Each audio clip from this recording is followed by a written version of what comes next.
Nous voyons un agent nord-coréen de haut niveau, ayant le grade de lieutenant, nommé Won Ryu-Wan. Ryu-Wan est membre d'un groupe d'espions appelé le 5446 Corps et a été formé dès son plus jeune âge pour devenir un agent d'élite coriace. Ryu-Wan reçoit de son supérieur, le colonel Kim Ta-won, la mission de devenir un espion en Corée du Sud. Avant d'exécuter sa mission, le colonel lui dit qu'ils se reverront, mais avec deux possibilités, se revoir en tant que frère ou se revoir en tant qu'ennemi. 2 ans plus tard, Ryu-Wan, qui est maintenant déguisé en idiot du village nommé Bang Dong-gu, s'est adapté et habitué à sa vie en Corée du Sud. En se déguisant en idiot, Dong-gu est souvent rabaissé et malmené par les garçons de son quartier.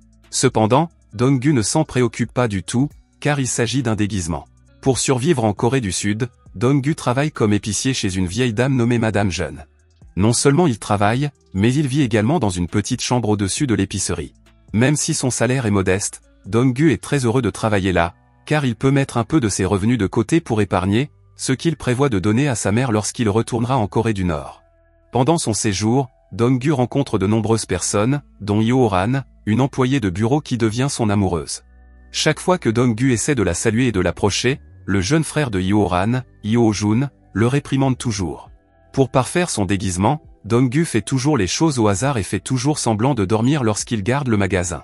En réalité, il fait semblant et tient un registre de tous ceux qui ont volé dans le magasin, y compris les garçons qui l'intimidaient beaucoup. Une belle femme nommée Ran est venue au magasin et a acheté une boîte de cigarettes en guise de dette. Dong-gu se lie d'amitié avec un homme d'âge mûr, Seo Sang-gu, qui travaille comme coursier. Sang-gu s'avère être un agent nord-coréen de haut niveau qui vit et effectue des missions d'infiltration en Corée du Sud depuis 16 ans. Dong-gu et Sang-gu attendent avec impatience l'ordre de leur supérieur de retourner en Corée du Nord car leurs familles respectives leur manquent beaucoup, surtout Dong-gu dont la mère lui manque énormément. Pour convaincre son entourage qu'il est un idiot, Dong-gu doit exécuter un code de déguisement, uriner en public tous les 2 mois et déféquer en public tous les 6 mois. Cependant, cette fois-ci, l'action de Dong-gu a été surprise par Hyo-ran, qui s'est immédiatement senti mal à l'aise en voyant Dong-gu et a toujours essayé de l'éviter lorsqu'ils se croisaient dans la rue. Sachant que Dong-gu est toujours en admiration devant la beauté de Hyo-ran, Hyo-jun s'énerve en pensant que Dong-gu veut déranger sa sœur. Voyant Dong-gu souvent malmené par Hyo-jun, le fils de Madame Jeune, Do Seok, a pitié de lui et lui enseigne un peu d'arts martiaux pour qu'il puisse se débrouiller tout seul quand quelqu'un le bête. Peu de temps après, Sang-gu vient annoncer à Dong-gu la mauvaise nouvelle de la mort de sa mère. Dong-gu est choqué et dévasté par la nouvelle, mais il essaie d'être patient et espère retourner bientôt en Corée du Nord pour pouvoir se rendre sur la tombe de sa mère. Dong-gu retourne ensuite à ses activités et fait son travail comme d'habitude. Un jour, alors que Dong-gu aide Do Seok à livrer des sacs de riz et des provisions à la pension de Ran, il découvre qu'il y a un nouvel occupant dans la pension, à savoir un jeune aux cheveux blonds qui quitte rarement la chambre et s'entend bien avec les autres résidents de la pension. Dong-gu se méfie immédiatement et monte sa garde, car il pense que le jeune homme aux cheveux blonds est un agent nord-coréen de premier plan qui participe à la même mission que lui. Ce soir-là, alors que Dong-gu fait de l'exercice physique, le jeune homme aux cheveux blonds s'approche de lui et l'attaque. Ils se battent férocement avant que le jeune homme ne révèle finalement qu'il est Aran, l'un des meilleurs agents membres du corps 5446, tout comme lui. Aran participe également à la même mission que Dong-gu et se déguise en Kim Min-su, un aspirant chanteur. Mais il ne parle pas de sa mission à Dong-gu. Après avoir discuté un moment, Aran quitte la résidence de Dong-gu. Par curiosité, Dong-gu suit alors secrètement Aran qui s'est rendu sur place pour passer une audition de musicien. Aran s'avère être une audition pour la musique, mais il échoue parce qu'il n'est pas doué pour jouer d'un instrument de musique. Dong-gu découvre enfin la mission de Aran et pense que leur supérieur enverra bientôt un autre agent du corps 5446, pour quelque raison que ce soit. Cependant, Dong-gu est immédiatement contrarié par le fait qu'en effectuant sa mission d'infiltration en Corée du Sud, il n'a jamais effectué de véritable mission et n'a été qu'un idiot au cours des 2 dernières années. Apparemment, le corps 5446 est heurté à l'opposition de plusieurs fonctionnaires importants et d'un professeur en Corée du Nord parce qu'il était considéré comme trop dangereux, de sorte que les agents secrets qui l'ont rejoint n'ont pas eu de mission précise depuis leur recrutement. Un jour, Sang-gu vient demander de l'aide à Dong-gu. Il s'avère que Sang-gu a l'intention de retourner en Corée du Nord et veut emprunter une des armes de Dong-gu. Après lui avoir prêté son arme, Dong-gu découvre que Sang-gu a l'intention de quitter son pays parce que le gouvernement nord-coréen a arrêté sa famille alors qu'elle prévoyait de s'enfuir en Chine. Entendant cela, Dong-gu conseille à Sang-gu de mettre fin à ses jours parce qu'ils doivent obéir aux ordres de leurs supérieurs et ne doivent pas trahir leur patrie. Lorsque Sang-gu est sur le point de se tuer en se tirant une balle, il s'avère que le pistolet que Dong-gu lui a donné est un pistolet vide, sans balle. Dong-gu pousse alors Sang-gu contre le mur, lui disant de s'accrocher et de se battre plus fort pour retourner dans son pays et retrouver sa famille.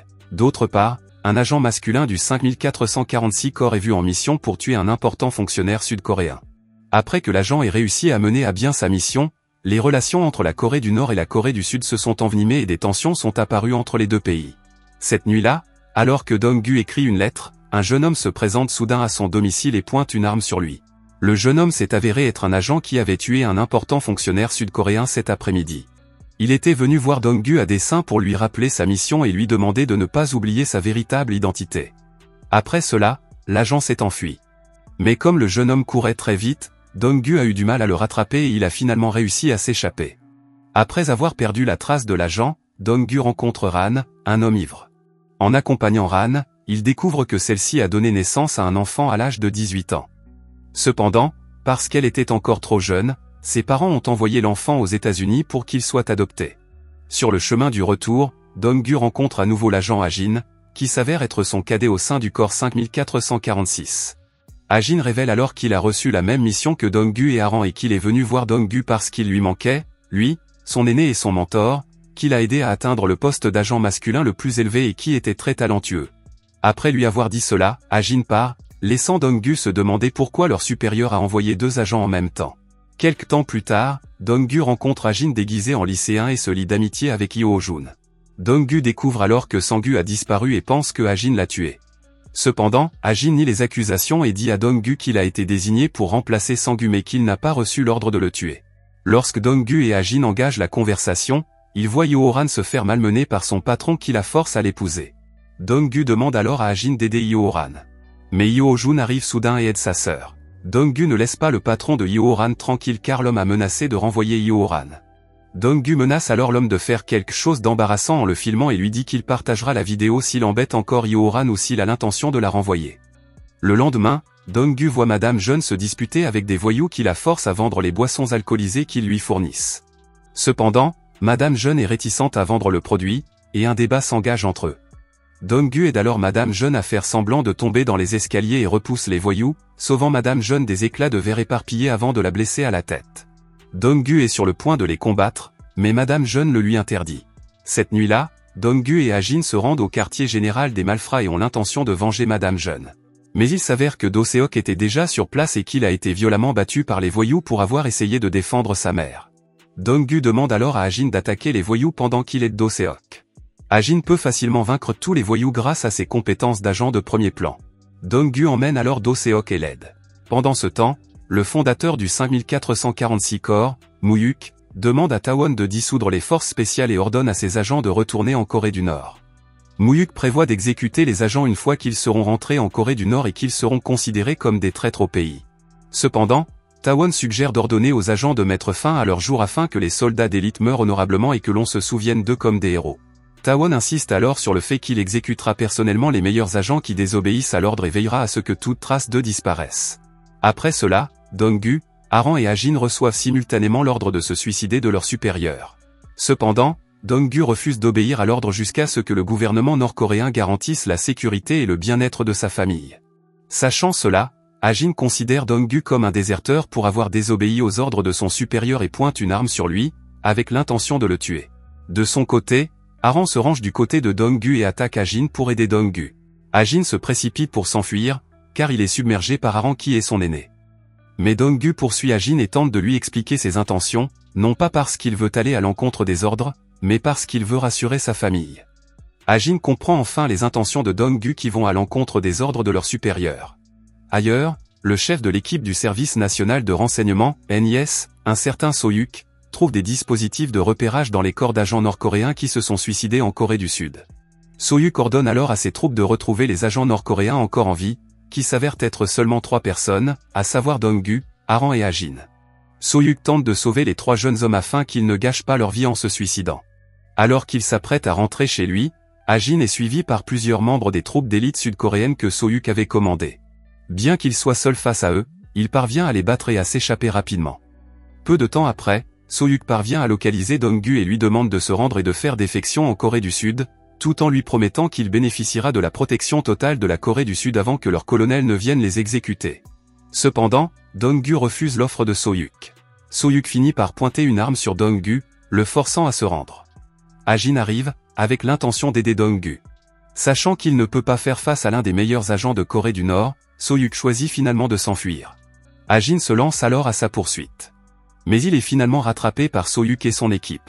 Soyuk taillade alors le corps de Ajin, retire le dispositif de traçage intégré à son corps et le lui montre.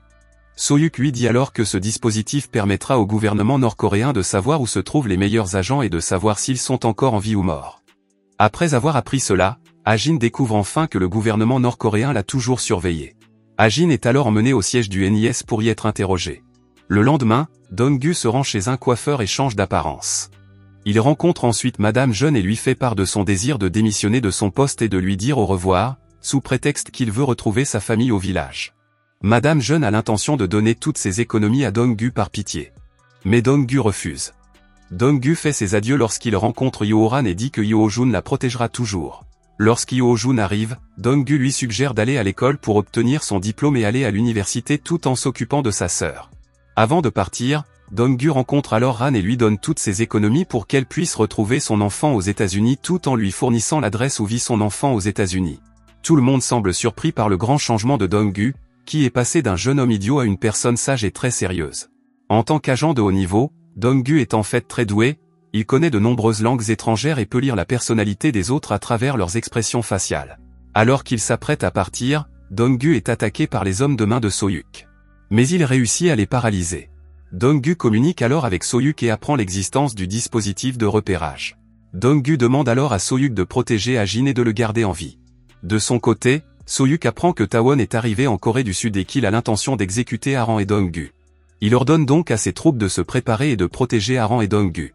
Sachant que Tawon vient pour les exécuter, Ajin supplie Soyuk de rejoindre son armée pour aider Dong-gu et Aran.